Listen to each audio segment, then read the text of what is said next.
Selamat datang di Virtual Spoiler. Jangan lupa like, komen, subscribe, dan follow.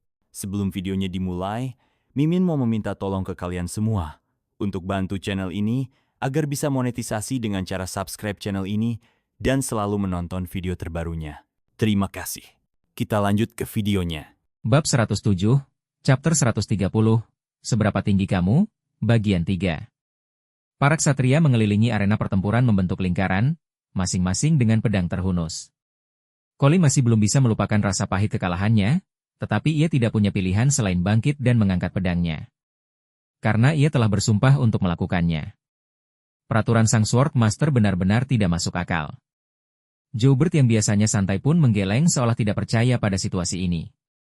Para ksatria mengangkat pedang demi bunga yang akan segera mekar. Meski setiap orang membawa lambang yang berbeda, kini mereka berdiri di bawah satu aturan yang sama untuk menunaikan kewajiban.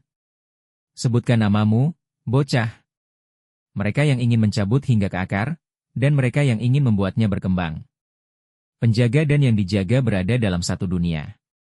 Gambaran yang dulu sangat diinginkan Raja Pendiri, Frausen, kini terulang di arena duel Deirmar. Kamu lupa. Saat seseorang bergumam, Colin menoleh. Di sana, cahaya samar yang baru saja mulai mekar terlihat jelas. Seorang anak berjalan tertatih seolah bisa jatuh kapan saja, namun ia terus melangkah tanpa berhenti. Anak itu bersinar. Seorang bocah yang memegang dunia yang baru tercipta dengan tangan berlumuran darah. Namanya Vlad dari Soara. Krek! Saat denting pedang mendekat, mata Colin dipenuhi keterkejutan, bukan kemarahan. Aura membungkus kedua lengannya seperti zirah. Namun kini Vlad justru mendorong Colin, pemilik kekuatan naga terbesar di Pilos, dengan kekuatan murni. Apakah ini cukup bagimu? Kekuatan bawaan memang tak terelakkan, tetapi dunia yang dibangun tidak memiliki batas. Kini Vlad melampaui bakat alaminya melalui teknik tubuh kuat milik Ramon. Di mana dia mempelajari teknik aneh seperti itu? Colin yang kebingungan segera menarik pedangnya dan menciptakan jarak. Entah sihir apa yang digunakan, tetap saja itu hanya tipu daya. Colin percaya bahwa bakat biasa akan runtuh di hadapan kekuatan sejati. Sombong. Alih-alih menyesuaikan diri dengan lawan, ia memilih memaksakan kekuatannya sendiri.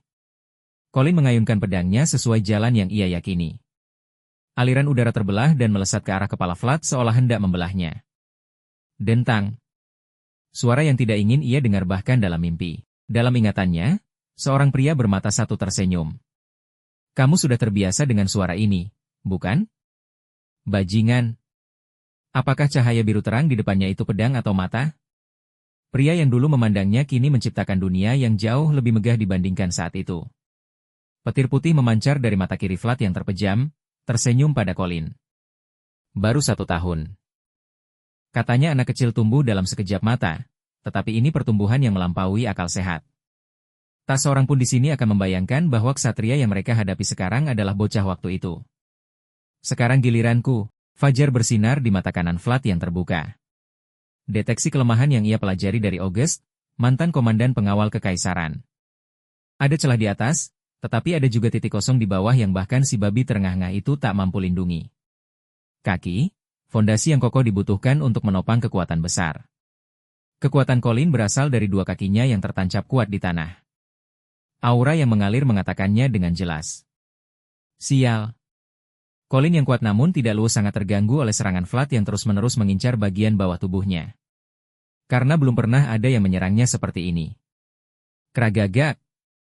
Pedang beradu dengan pedang. Di antara tatapan yang saling bertabrakan, percikan api menyembur. Seberapa kuat kamu? Gerakan pedang lincah yang pernah menusuk naga tercepat kini merobek kaki Colin. Kekejaman yang menjatuhkan naga paling tajam itu kini tanpa henti membidik lutut ksatria. Semua dunia yang pernah dilihat, dipelajari, dan ditaklukkan Vlad kini terkondensasi dalam pedangnya seperti bintang. Kaak. Jawab aku. Sekarang aku ingin tahu. Di mana posisiku di dunia seluas ini? Seberapa jauh lagi aku harus melangkah untuk mencapai ujung langit? Sekaranglah waktunya seseorang menjawab pertanyaanku. Bocah kurang ajar. Dentang. Dunia Vlad terhenti sesaat dan darah merah gelap memercik. Colin meraung saat melihat Vlad justru menatap jauh melampaui dirinya. Menurutmu aku sampai sejauh ini hanya untuk dikalahkan oleh orang sepertimu? Tetesan darah merah terang terciprat ke kulitnya yang menghitam, tetapi Colin tidak berhenti mengerahkan kekuatan. Ia juga seseorang yang memiliki dunia sendiri. Bermimpi untuk naik lebih tinggi bukan hanya hak seorang anak. Mati kau, bocah terkutuk. Dengan raungan Colin, tanah yang mulai menghangat oleh energi musim semi retak seolah meledak. Seperti pembuluh darahnya yang menonjol bersama otot yang membengkak. Semangat Colin kini berbeda dari sebelumnya, dan Vlad sadar ia melewatkan momen. Aliran seperti ombak. Jika tak bisa menunggangi ombak yang datang, ia akan menghantam orang lain.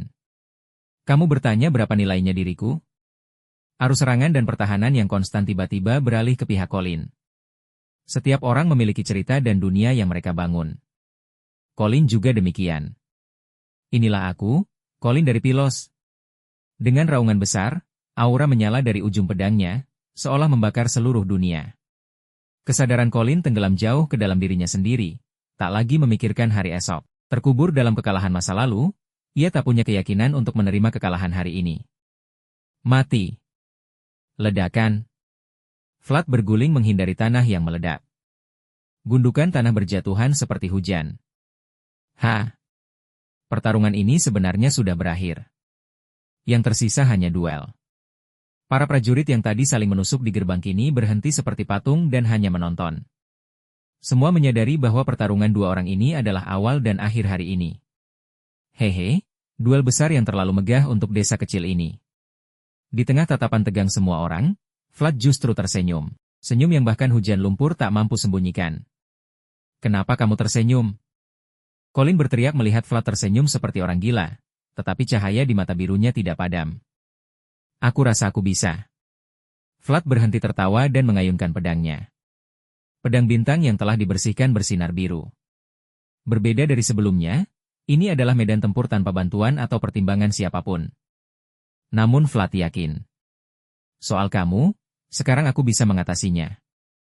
Apa? Vlad mengangkat pedangnya. Pedang yang ditempa para roh dan diserahkan oleh pohon dunia.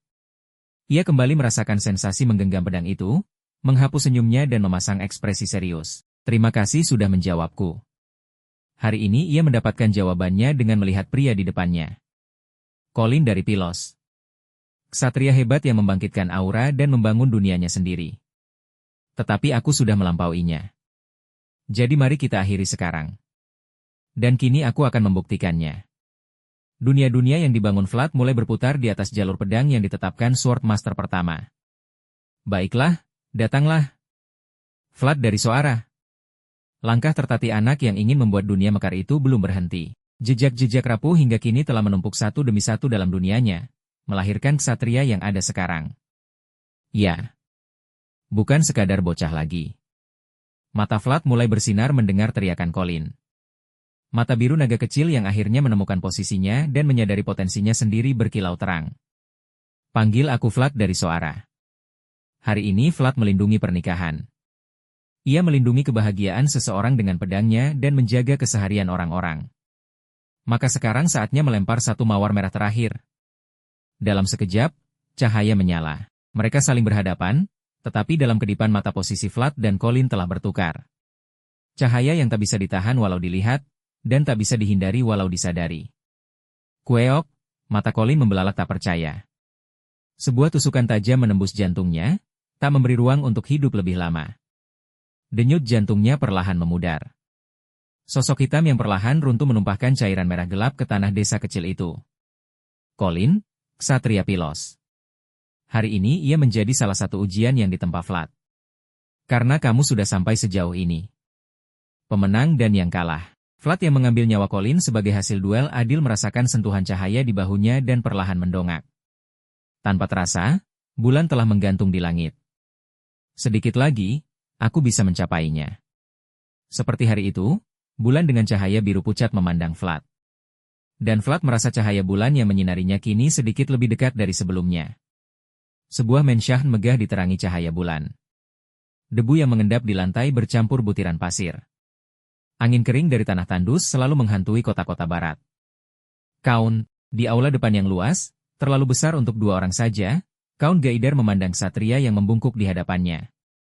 Waktunya telah tiba, Kaun. Laporkan secara rinci.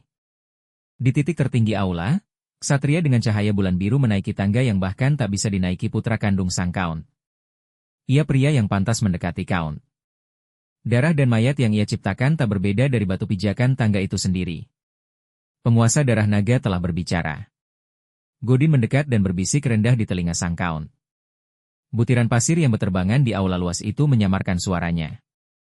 Benarkah? Count Gaidar mencengkeram sandaran kursinya erat. Matanya bersinar terang di wajah yang dipenuhi kerutan. Momen itu akhirnya tiba.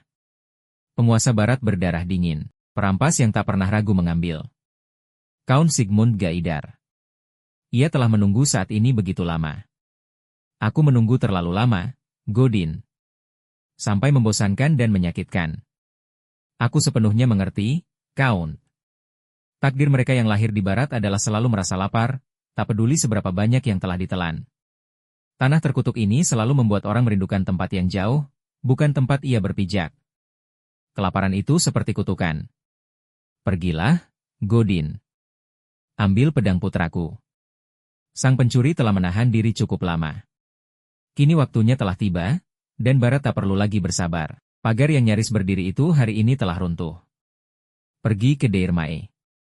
Bawa ke hadapanku wanita yang menyebut dirinya gerbang menuju utara. Dimengerti, Count. Seorang ksatria menerima perintah dari tuannya. Seperti biasa, Godin tidak akan ragu melaksanakannya. Di luar jendela di belakang Gaidar, cahaya bulan biru menyinari Godin. Warna yang sama dengan cahaya bulan yang pernah jatuh bersama senyum setangkai mawar pada hari itu. Terima kasih sudah mendengarkan Virtual Spoiler. Sampai jumpa di pembahasan berikutnya.